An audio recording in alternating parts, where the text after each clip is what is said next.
To really understand the smash hit musical Hadestown, you have to understand minds. Hear me out. Hadestown isn't just a retelling of the ancient Orpheus tale. As the name suggests, it's a story that focuses on a particular location, the underworld. And there is obviously a conscious choice to make the underworld much different than the Greeks imagined it, and much more like the company towns associated with the early industrial era. And not just any company towns, but mining towns. You can't really miss about the show that it is focused on Hades and that it's a mining town. The other thing you can't miss is that it's about environmental destruction and oppression. Eurydice has to make a deal with Hades because she can't find food and shelter on the surface, and Orpheus can't provide it.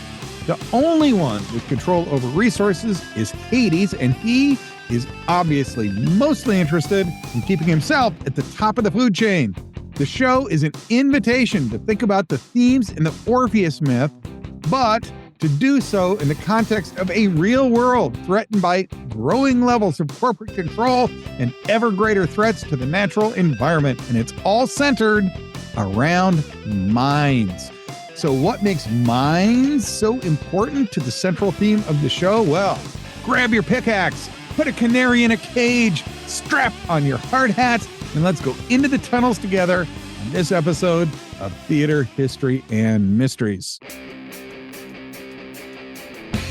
I'm John Bruschke, and you are listening to Theater, History, and Mysteries, where I take on musical theater production, go into a deep dive on the questions it raises and the answers it provides. I hope that this approach will give a deeper understanding about the lessons that the musical has for theater and for life, and I will never miss an opportunity to pursue any mystery, bizarre coincidence, improbable event, or supernatural suggestion along the way because, in the words of Dirk Gently, it is all connected. We will get on with the show in a second, but first, a couple of quick procedural announcements. Up next is going to be Hamilton. This is our last episode of Hadestown. We're going to take on Hamilton next, and so that's going to be our second contemporary musical. If you're interested into deeper dives on Hadestown, about the original Greek myths, about the way the show got developed, about what others have had to say about the issues of race and political empowerment that are in the show, just roll back a couple episodes and all that content is there. If you're interested in other shows, I mentioned that we're about to move on to Hamilton, which is our second contemporary show, but the past shows have been The Man of La Mancha, The Phantom of the Opera, Cats, Jesus Christ Superstar, and Les Mis, sort of the big mega musicals right at the start of mega musical history. Each one of those shows literally has an audience of like 100 million people, and so there's plenty of content there. If you're a musical theater buff, you can go there, and I want to encourage you to do that because there's something you like about this show. There's plenty of other shows to talk about. We're about 40 episodes in, so just roll on back, pick a show, and give it a listen. And if you could help, please spread the word if you like this. This is a show with dense content for people who aren't not dense, that is. There's not a lot of places out there where you can take a piece of musical theater and do a super deep dive focusing mostly on the high-end academic research that has surrounded the show. There's plenty of stuff you can do just to get gossip and whatnot, but only we have crazy ghost stories, weird coincidences, and then a bunch of valid academic research that goes into the various shows. So, for instance, if you're doing Les Mis, there's a bunch of stuff about the life of Victor Hugo that is kind of fun to find out. There is some stuff about the French Revolution that's obviously invoked. And if you want to know what all that backstory is and how that connects to the show, you get your deep dive right here. So to keep that going, that requires an audience that's pretty sophisticated and has a lot of intellectual curiosity. The best way for any show to promote itself, the only way podcasts survive on the internet these days are if the people who like it give it some props and spread the word about it. If you could spread the word about this show, that would mean everything to me. You can also give me a shout out if there's something about this show or any of the other shows that you think is interesting, you want to talk about a little more. You can go to the Buzzsprout page and link to the email is there. Drop me a line. Let's get going. If we have something interesting that we uncover together, I'm always happy to add an interview to the show. Get some listeners who have interesting things to say, and you and I can talk. We'll put you on the broadcast, and I'm interested in you getting engaged as much as you want to get engaged. All right, that does it for the procedural stuff. Let's get going on this week's episode, which, as I mentioned, is all about mines. But first, Let's review very quickly what it is that got us here so we can understand why it is so important. Here's the show basics.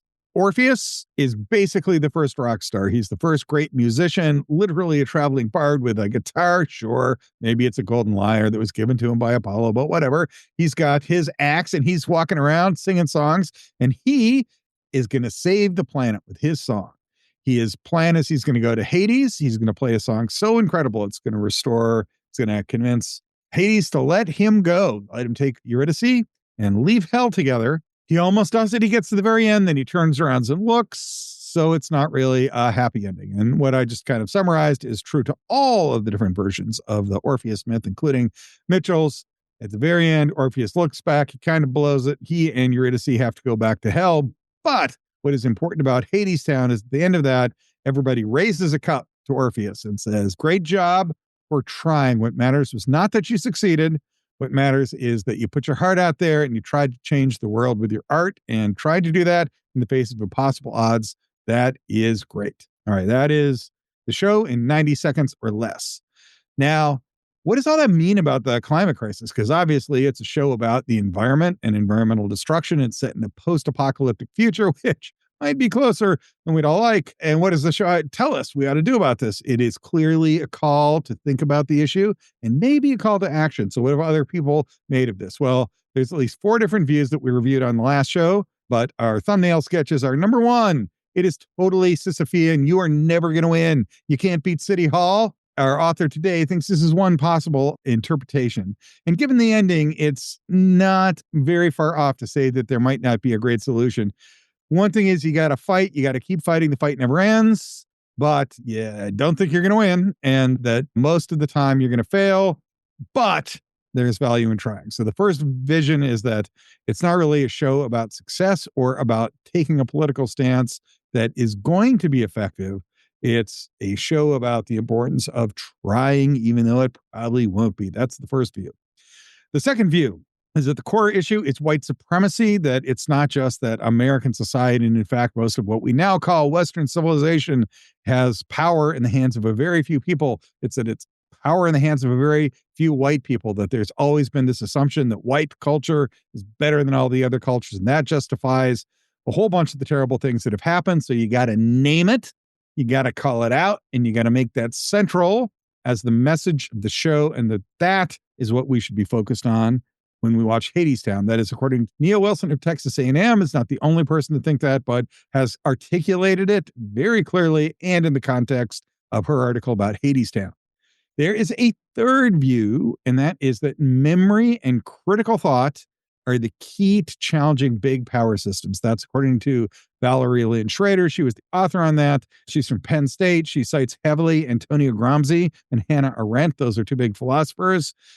And the idea is that you have to remember what the world is like, and you have to be able to imagine that there's something other than the great big bad power structure that's there that you've got to challenge, that it is about critical thinking and memory, remembering the way things used to be, or remembering and imagining a better future. That's the key way we can challenge the system.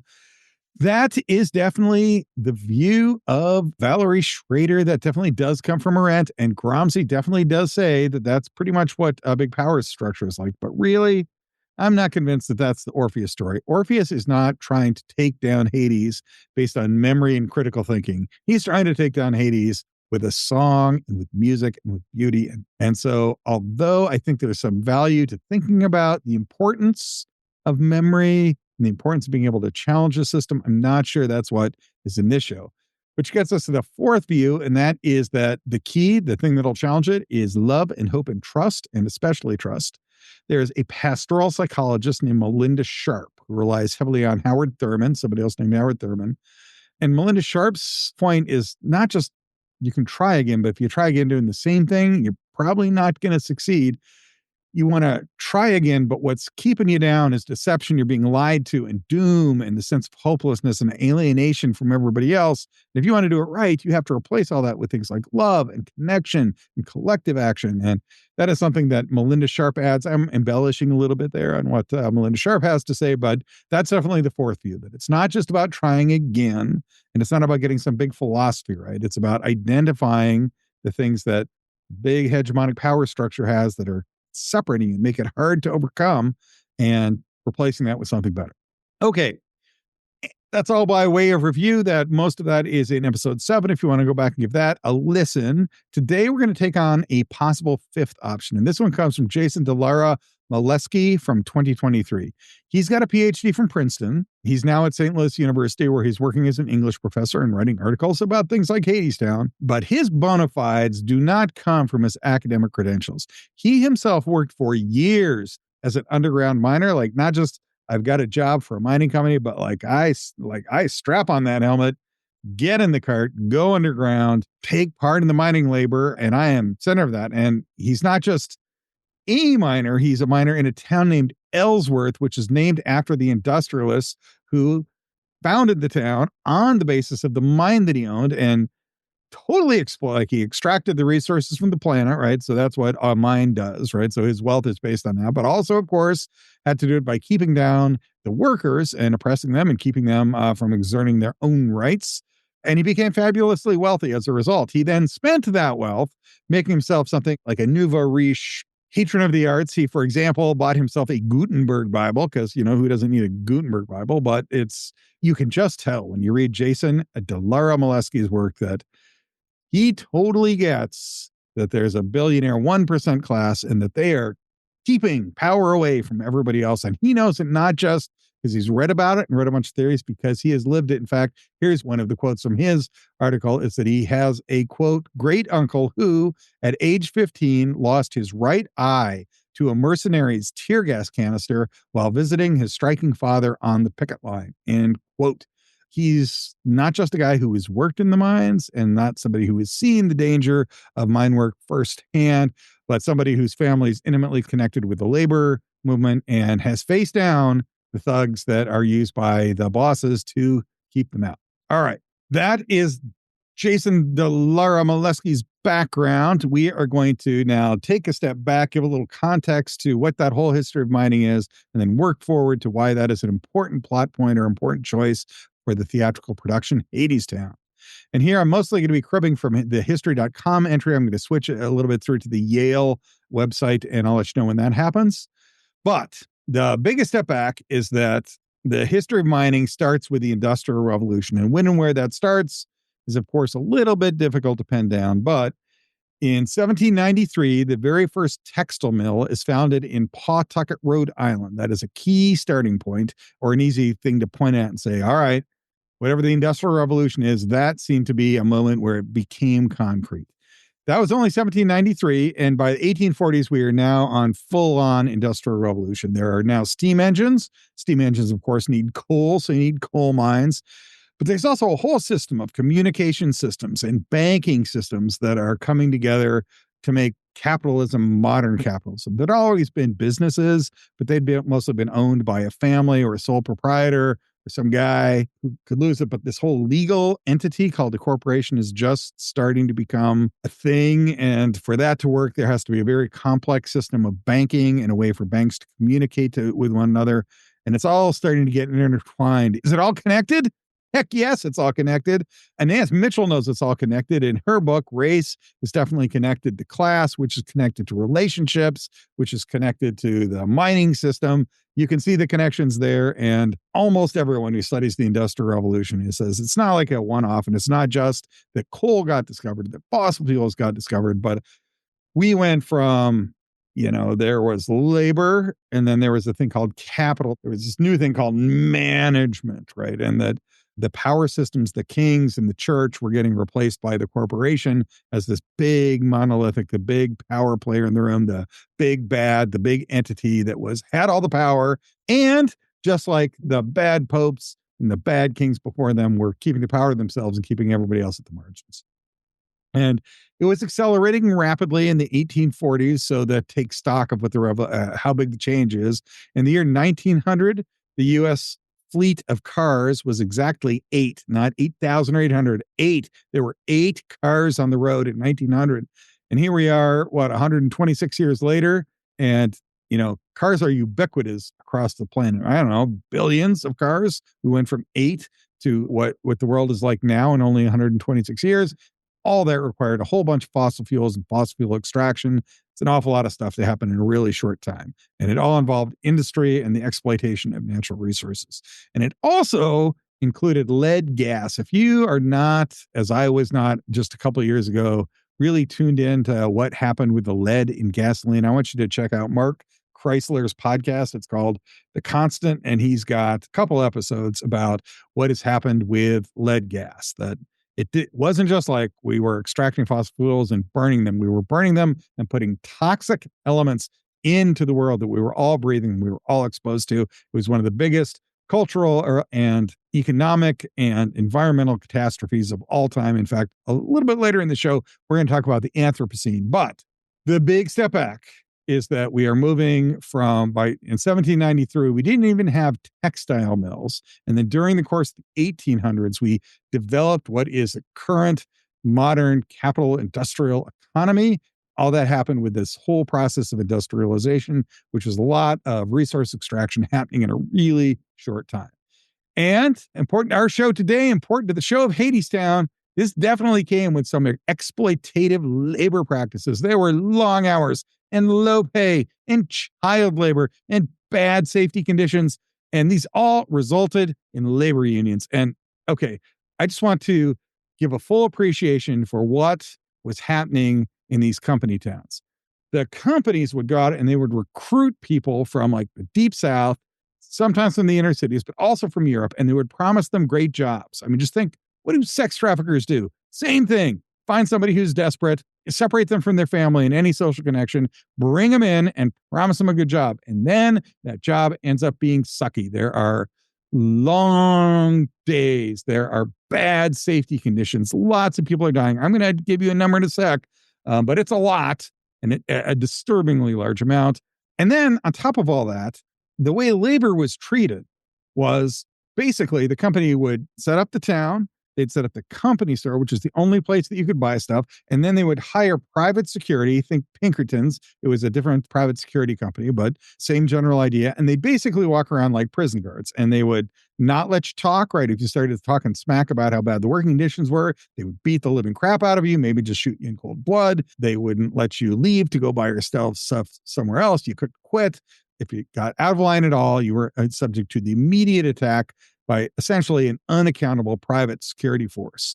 And that meant that the company could control your wages, and they could also control the cost of living. So whenever you got extra money, they would then charge you more money. So they'd raise the cost of your living so that they got to keep whatever increased pay they gave to you.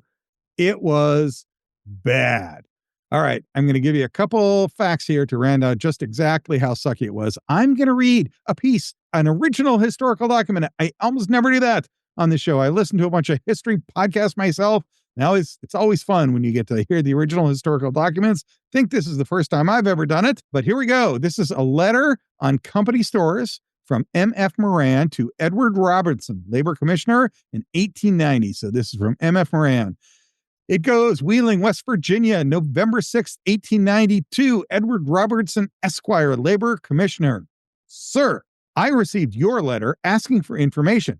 You ask, what are my views in regard to the running of company stores by mine operators?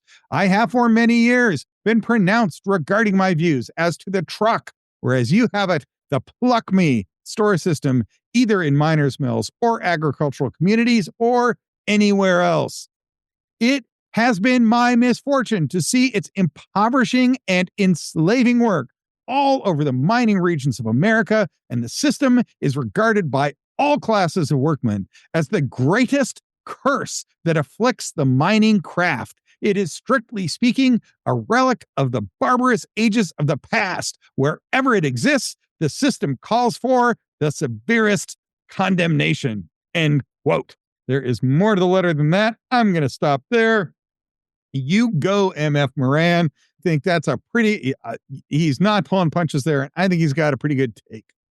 So that's what the company's town is like. And that's what firsthand account of what people had to say about it. One interesting historical example I'm going to give a little bit of extra attention to here is the Matewan incident and the war that followed. There's actually a movie about this, came out, I think, in 1987. And it covers all the things that were going around in this mining town. There had been a wage cut, and then that was followed by an insistence that all provisions be bought at the company store. So cut the wages, force everybody to buy stuff only for them. That obviously created some anger on the part of the miners, which resulted in an armed crackdown and spies placed in the union ranks. So that miners were trying to organize around a union, and the company was very actively trying to infiltrate it, didn't mind using muscle, beating people up to stop it. And then finally, there was a union organizer who was shot down on the steps of the courthouse in Matewan, and that launched the West Virginia Coal Wars, which were basically 9 years of violent conflict between the mining companies and the miners. I'll get back to that war, but let's turn now to the Yale history page, and it can give a few more details about what all this life there was like. Quote, "Hay was low, and the company, which often owned miners' housing and ran the supply store, frequently controlled their cost of living. Miners were paid by the ton, and conflicts frequently arose over the process of weighing the coal. The industry's cyclical nature meant that mining employment could also be irregular and precarious. Coal camp living conditions were often squalid, and social life dominated by the company, and basic freedom of speech, movement, and assembly restricted by private mine guards and company-paid sheriffs. Mining coal was incredibly dangerous work. During the industrial coal boom between 1880 and 1923, more than 70,000 miners died on the job. Many more perished from occupational diseases, but weren't tallied in official statistics. Miners were crushed to death in roof collapses, killed by gas explosions, and by machinery, and many more," end quote. Yeah, so sucked to be a miner. Thank you to Yale for archiving those materials so that we can pull them out. Anyway, amidst those conditions at Matewan, there is a union organizer who's shot down on the steps of the courthouse. That sparks a series of conflicts, those 9 years of war, and it finally ends with the Battle of Blair Mountain, which is the largest domestic fight in the United States since the Civil War. There were 10,000 miners. A lot of these guys were, Civil War veterans, so they had guns and knew what to do with them. And about 3,000 armed strikebreakers were also around during the Civil War, but also had kind of the force of the company and often the force of law. And they fired 1,000,000 rounds of ammunition at one another. In fact, if you go to those sites today, you got yourself a metal detector, you can walk around, wave it around. You can't go 2 or 3 steps in any direction without immediately finding a shell casing or a slug or something from those battles. It's still there.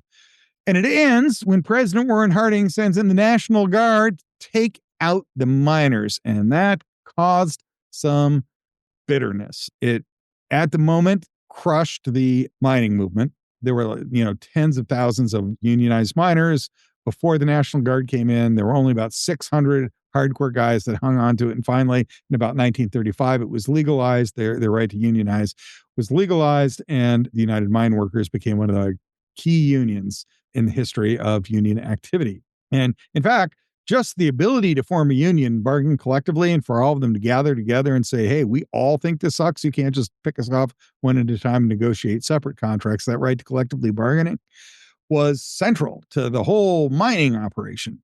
The theme I take home from this, it's come up a couple times in these last 7 episodes, is that the people in power are not going to give it up voluntarily. It's not like they'll say, oh, yeah, I see that I am getting all this money. I'm buying Gutenberg Bibles and you're starving to death. And 70,000 of you die in unsafe working conditions. I could sell my Gutenberg Bible and I could improve the safety conditions and all of your wages. And I could, just let you peaceably assemble or buy stuff from people who aren't me. But I'm not going to let any of that happen. I would rather keep all the money in the Gutenberg Bible than to let any of that happen, because I'm more afraid of you organizing than I am horrified at your living conditions. And I will say there's still litigation as recently as 2019 over education about the event. Like, how do we remember this event and that particular battle and that war and what happened at Matewan? And there's also coal companies that are trying to build stuff on that historical site. And the miners would like it preserved as a historical site. And the mining companies are like, history, whatever. We would just like to continue to develop this area and kind of plow it all under. So that's just to say this was a conflict that started in, the early 1900s that is still going on today. The wounds of those losses have not yet healed. And, It happened a long time ago. We're still talking about it now, but history does not view those mine owners as the heroes of the conflict. And we all still benefit from what the unions have done. Modern wages and working conditions all trace back to the key things that were won, not just by unions generally, but by mine unions in particular. I'm going to quote Teen Vogue magazine. Why? Teen Vogue magazine kind of rocks. It says, quote, whether you're a union worker or not, you may benefit from policies for which unions have fought long and hard, and they continue to fight, end quote. Yes, well done, Teen Vogue. And then they list 10 of those things. I'm going to list a bunch of them for you now. Minimum wage, weekends. You have weekends? That's because of unions. Worker safety, retirement, anti-discrimination, sick leave, and healthcare. If you go to the stupid parts of the internet, they'll say that those were invented by Henry Ford or some industrialist. Woohoo! Go to West Virginia and say that to some of the local coal miners. See what they have to say about that. They've got quite a different story to tell. All right. Mines are not the only place that union activity happened, and they're not the only people who are interested in all those things that we take for granted now. Sick leave, health care. Do you get your health care from your employer? Well, thank a miner for that, a union miner for that. And the minimum wage, you're getting paid more than you got paid 20 years ago. That came from the unions. And like I said, weekends off, worker safety. Anyway, mines are a central place where all of that came together in American history. And so the mining town is a place where big entities bring their oppressive forces as harshly as they can on the workers. And if it can happen there, if unionizing and resistance movements can happen there, they can happen everywhere. Okay, I'm going to read you one last quote. And just remind yourself as I read this that Delaroy Molesky was once a miner. He wasn't a wussy academic. And let's chew on this quote for a little bit, and then we'll decode it. Quote, these capital frontiers again and again gave rise to dissent as adamant as the initial violence, such that Timothy Mitchell, among others, claims that modern mass democracy, the idea that all stations should enjoy material dignity and political voice, sprang like steam power or ready electricity from coal towns, from coal miners' bodies. End quote. To decode that a little bit, violence was definitely used to oppress the miners. The companies had no problem sending in thugs to beat, shoot, maim, and dismember the union people who just wanted to organize peacefully and have safe working conditions. But that attempt at violence was met with resistance that was just as strong. And the entire mass democracy movement, the idea that all economic classes deserve basic dignity and a political voice, came from that moment. It did not come from the Constitution, which famously did not treat all Black people as equal, did not treat women as equal, and definitely only felt you should have political voice if you were a landowner. All those ideas that whole idea of mass democracy came out of those mining camps. And that, I think, makes those mines and those mining camps, especially in the view of Delaroy Molesky and to some extent Timothy Mitchell. Now, I will say Delaroy Molesky says that Timothy Mitchell, who is a very important author in the whole idea behind the coal economy and the carbon, in fact, the title of his book is Carbon Economy. Delaroy Molesky says that Mitchell locates the mines as central to the modern democracy movement. Mitchell kind of does, but it's not as central to Mitchell as it is to Delaroy Molesky. But I do think Delaroy Molesky is right. You dig into it and you find, where did democracy come from? It came from the labor movement and especially the mining movement in the early 1900s. Okay, so that's just the background of the history. There's the Industrial Revolution that results in the oppression of a lot of people by a very small corporate class that is now emerging. It's replacing kings as the rich dudes that are making the world miserable for everybody else. And in the midst of that oppression, the miners are providing the resistance. So let's reflect now on Delaroy Molesky's next point, that is mining and collective action is sort of the unifying nexus, a key point where resistance comes up. It is all connected. Is it all connected? I think it's all connected. Does Delaroy Molesky think it's all connected? Here's what he thinks, quote, in gesturing toward a sustainable future, as well as toward the kind of politics that may further the same, Hadestown concurs with writer activists like Ashley Dawson and Naomi Klein that the health and stability of the climate reflects the health and stability of working class communities, and that collective action may promise a way forward on both fronts. And quote, let's reflect on that. Inequality exists, and mining communities and carbon communities and the whole structure of climate change is built on an unequal economic structure. If we are going to have a safe and healthy and verdant world, we need the environmental impacts land on the poorest communities. Having safe and healthy working class communities is the way forward, according to Dilara Molesky. That's the first connection number one, that the economic systems and the environmental systems are all intertwined. That is something Dilara Molesky thinks, and he thinks that's true of mining towns, and that's definitely something that happens in Hadestown. And the picket line history of mining organizing is, in fact, what drives mining towns. Quote, picket lines and tear gas bombs, and even near Matewan, surplus warplanes strafing workers spawned an activist lineage of song and story, out of which ultimately Hadestown emerges.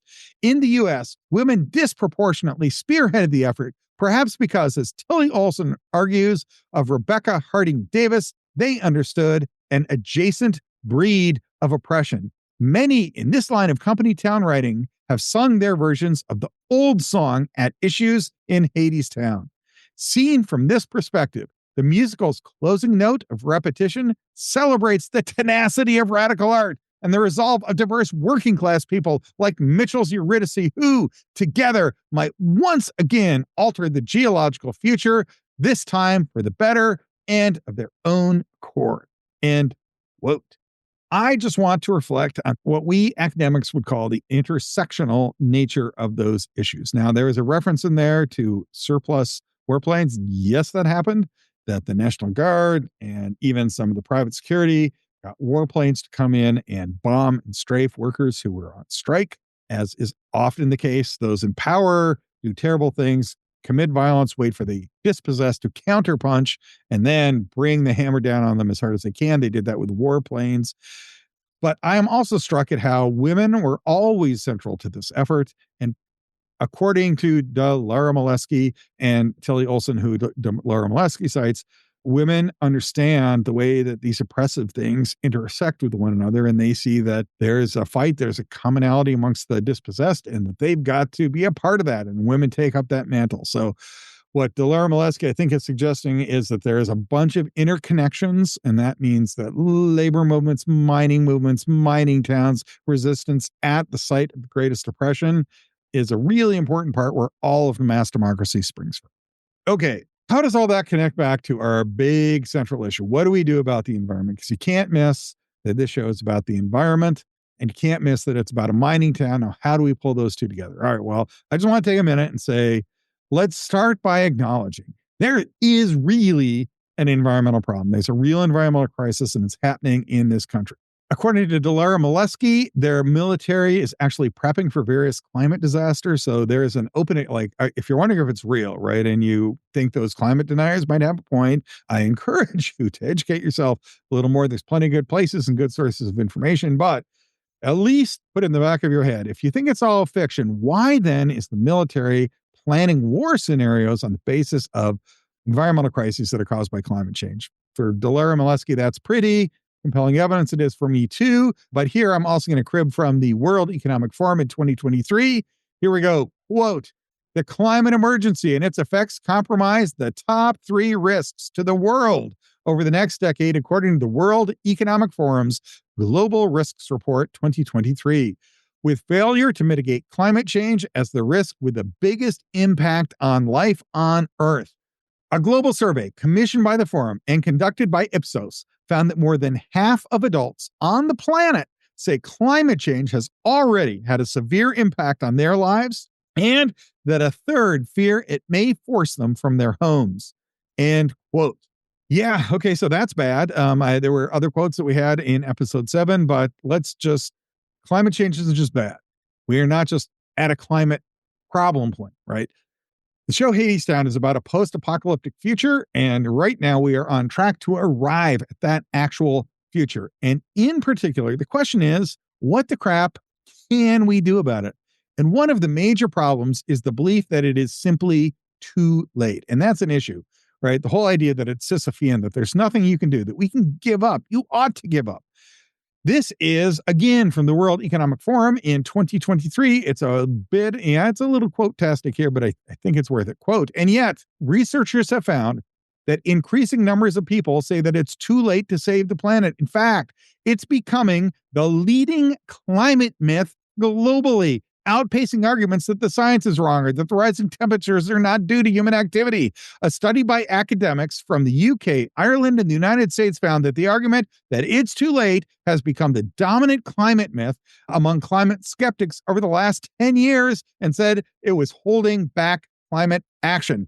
Lauren Upnick Cinderwood, the World Economic Forum's head of climate strategy, said, quote within a quote, "It is critical that we overcome this narrative that it is too late to save the planet, which both ignores the significant progress that has been made to decarbonize our society and also hinders future action. We cannot afford to be paralyzed by climate pessimism, but must rather accelerate action at all levels of society, from our local communities to global corporations. Every fraction of a degree counts when it comes to global heating, and so does every action we take to reduce our climate impact."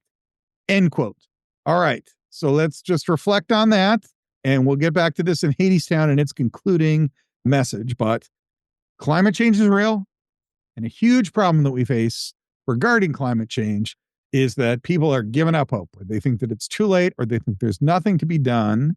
And so they don't do anything. And real researchers, actual policymakers, actual policy institutes are all coming to the conclusion that this is now the number one climate denying message on the planet. And across all the crap that has been spewed about climate change, the number one problem we face now is that people are giving up. They're getting hopeless.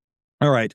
I'm going to read another quote by Dilara Molesky, who thinks that art and minds and collective action is the solution. And first, I just want to say, Anthropocene, this is an awesome idea, but they're different. If you had your geology class, you remember they're different eras, ages, and epochs. And right now, there is a big debate in the scientific community about whether or not we have reached the Anthropocene. That is the era of geological history where you can see in the geological record that it's been altered by human activity. And that lead in the atmosphere that now shows up, that is a key part of that. But there's other things too, like if you were to, go back, hundreds of millions of years ago, you could find fossil remains as evidence that dinosaurs were there. And you are now being able to find very recently that there is evidence that humans have altered the geology of the planet. And that's only happened since the industrial era. So the question is, are we now in an Anthropocene? And there are scientists who care about this and debate about it a lot. Many people take it as read. Dilara Molesky is one of those. Okay. Here's his conclusion. We'll decode it a little more at the end, but he definitely thinks that art, minds, and collective action all come together in the show and is an important part of the solution that we all face in the planet. Quote, "Art, too, has become like Orpheus, a geophysical force. Artists and scholars who envision their work on the Anthropocene as a praxis of descent might join Mitchell in seeking provocations in company towns, the foremost site where workers have contested the paranoid corporate logics that wrenched the epoch from the earth. Class consciousness reemerges in Hadestown to take aim at the socioeconomic infrastructure subtending climate chaos." End quote. Okay, just remember that guy used to work in a mine, then he got a PhD. His language isn't super accessible, but I think his point is pretty clean. Art is the key, the foremost sites where corporate power has resulted in death of workers and in threats to the planet, and our collective environment is in the mines. And what artists ought to do, more people ought to do just what Mitchell has done and put that question front and center. And he ends on a pretty hopeful note. Quote, "Eurydice framing the question, 'Anybody got a match?' thus situates the musical itself as kindling in the world on fire. Hadestown epitomizes the hope that old songs raised up and reformulated can move us to keep our heads and ignite a countervailing flame, a torch constant enough to light the path as we labor towards the threshold." End quote. All right, let's just try to wrap this all up. We got a whole bunch of stuff on Hadestown and on different challenges the environment poses or environmental destruction poses and what we ought to do about it. I think Anais Mitchell has got the right message for the right time. She got a great idea for how the workers can get together, collective action can happen? The answer is no. It's not clear to me. Even if Orpheus leaves Hades, what happens to the workers left behind? And at the end, the workers aren't really inspired to do that much. That's not great, in my view. There are others who think you got to focus on white supremacy, or that you got to focus on class consciousness, or that you got to focus on hope and love, or that you got to focus on memory and critical thinking. I don't think there's anything wrong with any of that. But what I think is so powerful about the show, right, taking aside all the academic arguments, is that Mitchell has come across the right message for the right time. She is focusing on the climate issue. Is climate a big deal? Yes. Is it one of the top 3 threats? Yes. It's a great big deal, and she puts it front and center in her play. And she follows all the connections, right? That it's not just standalone problem. It's not just one town, but there's a connection between questions of race and class, gender and economics and corporate control and oppression and working people. All of that is all connected. And she addresses the central problem that we have. Academic researchers are saying the central problem, the number one message that we focus right now that we've got to be able to come up with an answer to, is that it's not too late. And what is the main theme of Hadestown? It's an old song. It's a sad song, but we're going to sing it again. At the end, Orpheus doesn't succeed, but we raise a glass, and we toast him, and we know that he's going to try again, and we know that we got to go try again. What Hadestown is a extended argument against hopelessness and against giving up and against deciding that there's nothing we can do. So why even try? I think Hadestown, its central message is you got to try. You got to try no matter what. And you got to try even if you're likely to fail. And if you want to add to that, critical thinking and memory recovery and hope and love and anything you've got in pastoral psychology or psychoanalytic criticism or anything else, that's all right, but you got to try. There's too much at stake. The climate is a big deal, and we have to centrally address it. Okay, now if there is one thing that I think you got to roll back a little bit on, it's that Hadestown is probably better at setting up the problem than providing a solution. If you were to read Antonio Gramsci and how Antonio Gramsci thinks that powerful people stay in power and keep everybody else at the margins, that is front and center in Hadestown. You can understand why it is Hades does the thing he does to try to separate different members of the working class, to try to buy off Orpheus and keep him away from the workers. He presents Orpheus with a challenge that Orpheus takes, and it works. Orpheus fails in his challenge, and it separates Orpheus from the workers. Hades wins. And I do think that's you could just perfectly line up the writings of Antonio Gramsci on top of that. If you were to say, what did Anais Mitchell do? Why is the show successful? What does it do really well? Really does a good job of explaining the very complicated concept of hegemony. What's the solution to it? Well, it's less clear, but it does land on, you got to try. Like, what do you got to do? It's not evident from the show. What have scholars and other commentators said? Well, they've said you got to focus on class, you got to focus on race, you got to focus on memory and critical thought. Maybe the solution's art, maybe it's hope and love in the face of deception and despair. That's not clear, but what Mitchell lands on is, but you got to try. This is from Courtney Lindwall of the National Resources Defense Council. And this, quote, I believe came out in 2016, so it was just right as the show is getting released. Quote, the show's tagline, "Come and see how the world could be," presents, of course, the same fork in the road dilemma as the real life climate crisis. Like Orpheus and Eurydice, we must choose between fear and hope, chains and freedom, between a life spent above ground in relative harmony with nature, or life as a cog in the machine way down in Hadestown. End quote. The fact that the National Resources Defense Council was doing a review of Hadestown right as it was getting released, I think, is a pretty good indication of how carefully this show is linked to an actual environmental crisis and what they're doing. So what did Mitchell do? She took one of the oldest tales and gave it a real contemporary relevance. The gods and the threats that exist in the ancient Greek myths are replaced by corporate robber barons and climate change as things that might kill us all. But the question of what to do in response still matters. Are art, beauty, and love enough? Anais Mitchell thinks so. So does Melinda Sharp.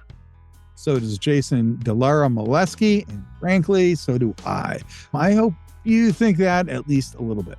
Okay, well, that'll wrap up Hadestown for us. It is the show about environmental change that draws on Greek mythology. It's been a good romp, and it brings an important message to what we're doing now. The next thing we're going to do is talk about Hamilton, which of course has its own themes. I mean, it's taking founding father, literally father, story, and retelling it with rap music and a ethnically diverse cast, which is definitely something new to Broadway. We'll try to figure out what that show is all about. We'll get to it next time. And in the meantime, I hope you have enjoyed this episode of Theater, History, and Mysteries.